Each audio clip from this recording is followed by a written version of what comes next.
Hello everyone, this is CJNovo992 and today we're back for another brand new video, and right away I know what you're thinking. CJ, you're in for a tough time today, lad, to make this entertaining, and I get you, trust me, I feel it. The pressure is well and truly on, but win, lose or draw, we're always here, people, and we won the actual game. Yes, Dry and Paint would be offended to have the comparison for the large majority of that game, absolutely, people, but we got the job done.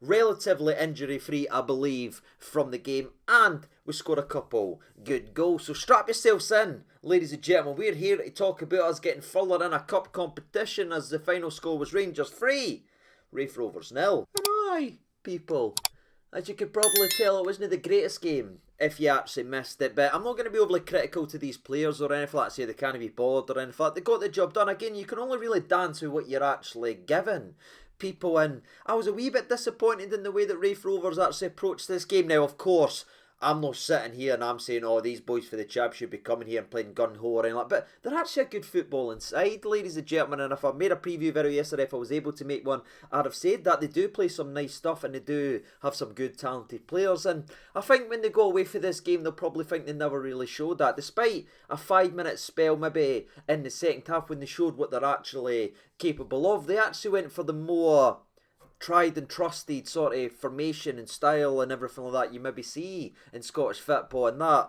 is sort of parking the bus and maybe the old hammer thrower tactics. And I really feel like that played a part in why the game maybe felt as flat and maybe as go by the numbers as it actually felt. It just felt like a regular SPFL game against a side nearer the bottom of the league. And again, I get they're for the championship, but this is the cup, and maybe I'm just an idiot, maybe I'm just a dreamist, but I know there's good players in there. I know the standard of football that they can actually play, and I just feel like they never really showed it at all today, or maybe believed or gave themselves an opportunity to go and do that, because there wasn't 5, 6, 7 in their box, people. They were playing with their entire team in and around their box. I mean, their centre forwards playing CDM for the large majority of that game, and it doesn't matter who you are or what level you play. You're really tying your hands on what you're actually capable of doing in those types of environment. And again, that just allowed Rangers just to pass it from side to side and wait for the creation, which maybe brings the boredom and the paint drying aspect that a lot of people feel about the actual game. But again, Rangers can only do so much when they're literally got 10, 11 people in front of them standing in the actual box. And aye, the first 10 minutes of this game was very flat. In fact, there was a wee magical moment almost from the centre forward who was playing CDM as he picked the ball up well within his own half after a poor pass from Goldson, I believe it was, and he's just tried to hit it.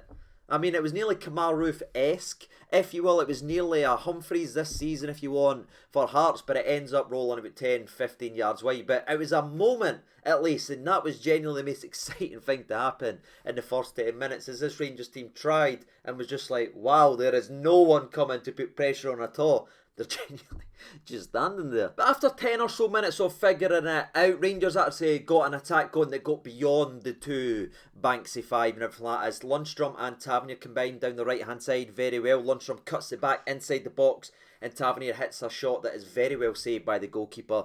That does force a corner, by the way, and it nearly falls into the back of it after Connor Goldson hits kind of like a shot, but it's well defended on the line. Again, there's just bodies absolutely everywhere, but that was the brightest attack from us, and again, we mentioned the previous attack from them. And then the spell, just Rangers having the ball, just trying to make things work. They were moving, it wasn't the side-by-side possession that we've been frustrated under, like Steven Gerrard in his first couple of seasons, or even Giovanni when we were very critical, where it just seemed to go from centre-back to centre-back. Do you know what I mean? For that, there was people moving. Cholak was coming in, Cantwell was coming in, Raskin was trying to drive forward, but there was just very little to actually do, as again, Raith Rovers, to be fair to them, were being a very, very stubborn test at what they were trying to achieve. They weren't trying to win this game today. They were just trying to slow down Rangers. That's what it really felt like for the large majority of this game. And again, they've done it for the majority of that first half, despite a wee couple marks and a wee couple moments in the opening 10, 15, 20, 25, up to the old 40-minute mark, where Rangers came close but never quite had the old cigar. Now, I know it's going to sound like I'm just moaning here, people, and I'm certainly not trying to be like that or that. I just have to kind of break down the game. There was a lot of times Rangers did get in those areas, did break the line, and then the referee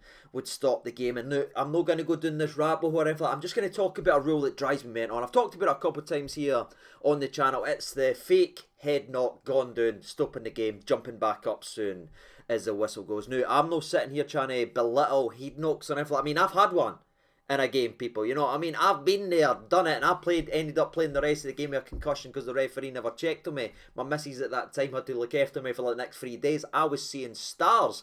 If you don't know what the knock I'm talking about, I'll throw it up now. Oh! Oh, go CJ! Oh, go CJ! So I am not trying to belittle head knocks and everything like that. I know they're important and they should be getting checked out and everything like that, but there is options and there is clear incidences. I mean, there was 5 or 6 a day where as soon as the ball would go into an error, as soon as there was a set piece, they were just taking dives, holding their head. As soon as the whistle went, you seen it, man, they're waving away the medical staff saying, he's not needing it, he's not needing it, let's just try and take the free kick. Something needs to be done there. Again, if you go down with a head knock, I think you need to get took off the park and actually have maybe a concussion protocol and go through that type of scenario right there to get checked out, because what's the point in not doing that? Do you not want to make sure the player is actually alright? And again, these yins that's actually faking it, if they're taking off the part, are they going to sit and do that at a time? And I know nearly every team in the world actually does this once or twice a game, but that was 6 or 7 in one half, people. It was absolutely torturous to watch, and they were clearly abusing a rule that's there to protect players' actual safety. And all that's going to happen, people, if this is just going to keep going on, one time a boy is going to really end up getting hurt and no one's going to react because they think they're just doing a wee bit of gamesmanship. So I just wanted to voice my opinion on the old head knock debate and that. Again, if you're gone down, you need to actually get off the park and get checked out. No, as soon as the whistle goes, jump back up, go like that and want to get gone, because all it does is just put not only the player's safety in danger, but it drags the game out and makes it horrendous to actually watch. And I tell you, there were 6 or 7 of them in 45 minutes, people. First half, no wonder there wasn't a amount of football played. They just kept dropping down every time we went into a dangerous area. I mean, 2 of them, when they went down, they had a look to see it was Tavernier with the ball inside the box, and he's went like that. Like that, come on, man. Let's get actual football played here. And I'm sorry for maybe having a wee moan there, but I just felt like I had to voice that, because people will crap all over these players and take a dig at this boy and say, oh, it was a terrible Rangers performance. Again, they could barely string 3 players passes together, because every time they put the ball into a dangerous area, folks were floating like fishes and getting free kicks and stopping the game for 2 minutes, 3 minutes at a time. It was torturous to actually watch. That took us to about the 40th minute, because again, I'm going to skip over a lot of these because I'm not going to break down every single time we put the ball into a dangerous area and then they flopped. I've kind of talked about it as an overview. Let's talk about when we had a genuine moment of quality in the actual game, and that came from Barisic. And it's no surprise to me that it came from Barisic, because all these incidences and all these wee moments we've kind of brushed over so far with the dangerous crosses going at the box, this, it all came from Barisic, who, to me, put in at least 6 really good crosses this afternoon, and Allianz, it was in good areas that should have actually resulted in maybe a bit better from the likes of Sakala. I think he had 3 or 4 just free headers that he completely missed. Cholak had one that he just couldn't get his head on. Barisic was on flames in terms of his crossing, and he showed that in the 43rd minute as he whips in an incredible ball into the mixer, and Connor Goldson gets his header on it, and one of the bullet headers that always goes over the bar just ended up coming down a little bit enough to smash the back of the net, and that now makes it 3 goals in 3 games for Connor Goldson. Now granted, one of them is an own goal, but for me, that's clinical. And that goal did kind of loosen maybe the shackles a little bit. Again, Raith never came out and attacked or anything like that at this point, but it did just create enough of a space where, for me, the best moment of football was played so far just before half-time, as Big Cholak, and Cantwell combined very well. Nice little flicks, wee back heel, and Cantwell just tries to hit it with the outside of his foot to Cholak, but it's ended up being very well defended by Big Lang, who, in my opinion, had a very good game for Raith Rovers. You take him out of that game, I think that scoreline's a hell of a lot worse, so the captain for Raith Rovers can be very proud of his performance, in my personal opinion. But that was the first half. Again, there was frustration. Again, there was adversity. Again, we had to overcome a lot. Shithousery, gamesmanship or anything, whatever you want to call it, but we've done enough. And now coming out in the second half, I was expecting us to come out and really blitz them, because again it was quite slow and everything like that, and during that 45 minutes. Now, did we do that?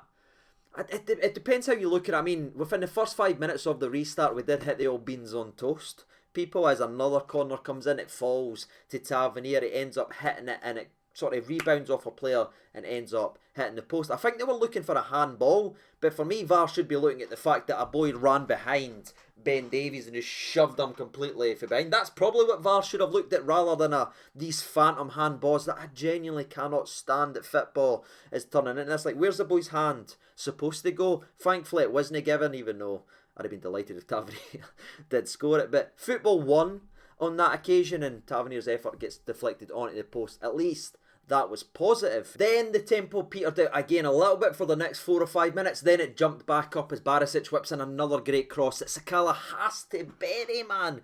It's a free header, but he ends up just getting zero contact with it at all. He was infuriating in this game, and I know he's all go, all energy and everything like that, but I suppose you could say about him is he didn't really stand out against the Championship side and everything. He was just sort of running into folk. It was one of those occasions where maybe the ball doesn't bounce the right way for a Sakala, do you know what I mean? And it just all goes wrong for him. He didn't have his best overall performance, and that's why when the substitutions came, I was guaranteed that he would have been one of them. But before the subs did end up coming, we did get the second goal of the game in the way that we actually did. People, was probably the only way we were going to score a second goal in this game. We get the ball out to Tavernier down the right hand side. It's a good cross into a good area. I believe Cholak's running in behind the defender, so Nolan has to throw his leg at it. But to be fair to the laddie, what a finish. It curls right into the breadbasket. I mean, he scored a screamer at Ibrox. Now, granted, again, it is an own goal. It's probably no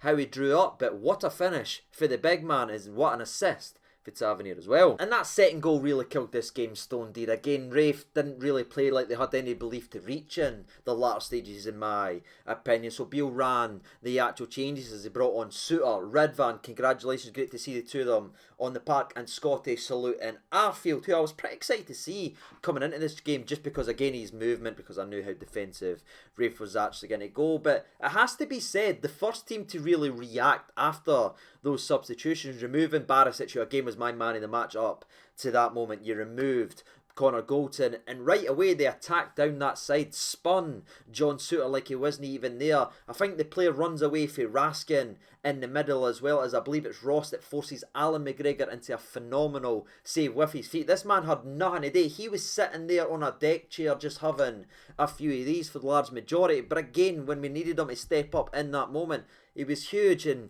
it was maybe one of those occasions where Suter's literally just came on the park. He's been spun in behind with a bit of fresh energy. Probably needed a couple more minutes just to settle himself into the game. But it wasn't the greatest start, and I was like, can we sub Goldson back on? But thankfully, that was all Raith really had to muster in this actual game, as Suter settled into the game and actually thought looked very good, as he always does with the ball at his feet. That's why we brought him in as the Goldson replacement. Yeah, remember all that, ladies and gentlemen? Yeah, that's why we brought him in, because again, he is very good with the ball at his feet. So started in the start for him, but I thought he settled into the game and looked very powerful the rest of it. And he wasn't the only returning player who actually had a couple moments, as Ridvan right away got involved in the play, ran down the left, picked out Arfield, who had a very good shot that was saved for the goalkeeper. Again, another corner, again an opportunity to get a header on target, and again we unfortunately failed to do so. But this is probably when most people's frustrations of the game actually came, because at 2-0 here, Raith had made a couple more changes. Again, nothing really overly attacking. I believe they brought on a centre half as well. Again, just trying to see out